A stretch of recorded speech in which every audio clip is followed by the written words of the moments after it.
Progress has been a lot faster on the table now that it's my only ongoing project. Here I'm tracing out the pattern for the table side rails.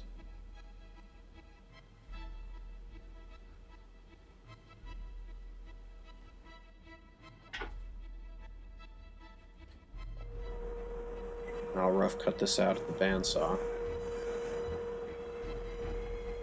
And since the radius on those cuts was pretty small, I had to change blades and because I couldn't use the resaw blade that I had in there. And I timed it. It took me 40 minutes. So I think a second bandsaw is definitely in my future. I can save the dollars.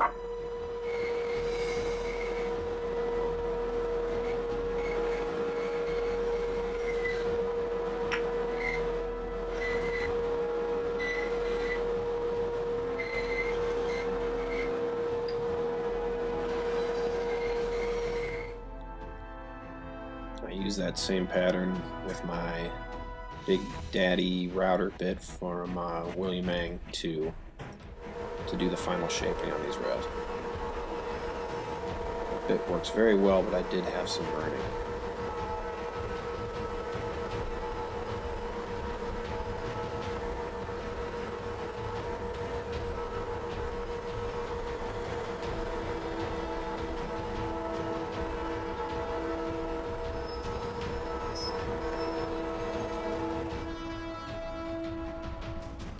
Those two rails are joined by two side supports, for lack of a better term, that I wanted to have the same or similar profile as the side rails, only compressed.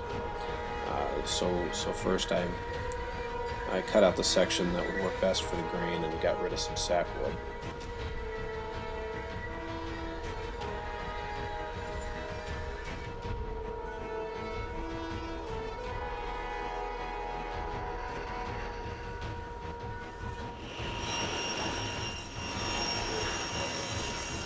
Square things up on the joiner table saw. Then I used the same pattern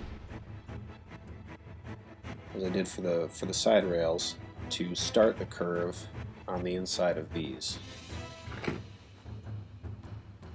And obviously, since it's compressed, I just had to work to the same middle point with a steeper curve that I made with the standard thin piece of wood bent with a piece of string kind of approach, and a French curve to connect those three curves together. Here I trace it out so it's a little easier for you to see. And again, rough cut it out on the bandsaw.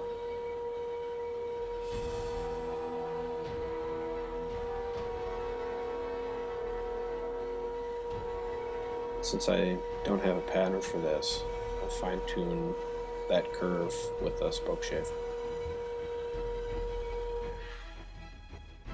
I used a raking light from the windows with the lights in the shop off so that I can see any imperfections in the curve.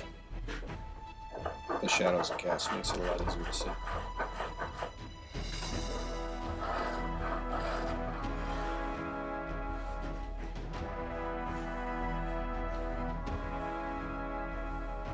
With that finished, the first side support can serve as the pattern for the second one, so that they're both exactly the same.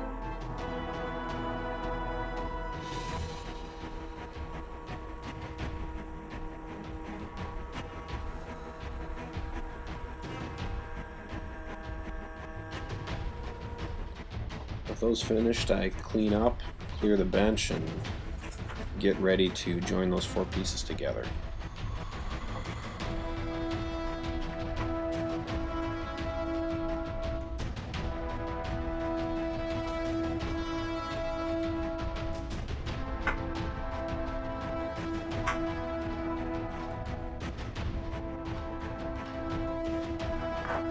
Use some clamps to hold it in place while I get everything set up.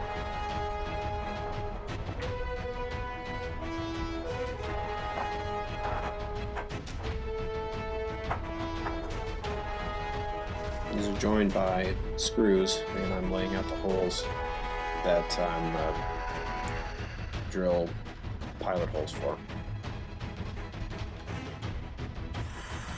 And I drill a series of 3 holes. This first one hides the screw and will allow me to put a plug in later on for finishing.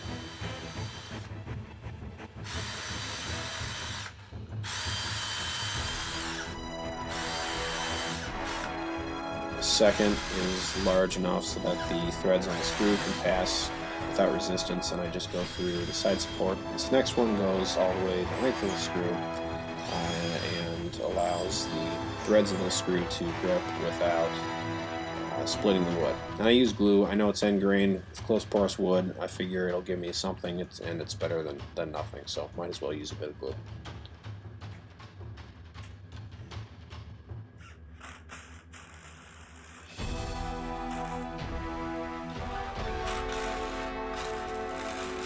And that's it. That's how it's joined, and this is what I ended up with. Now, if you're thinking it'd be easier to clean up the burn marks before, would have been, but I just couldn't help myself. Hope you enjoyed. More to come.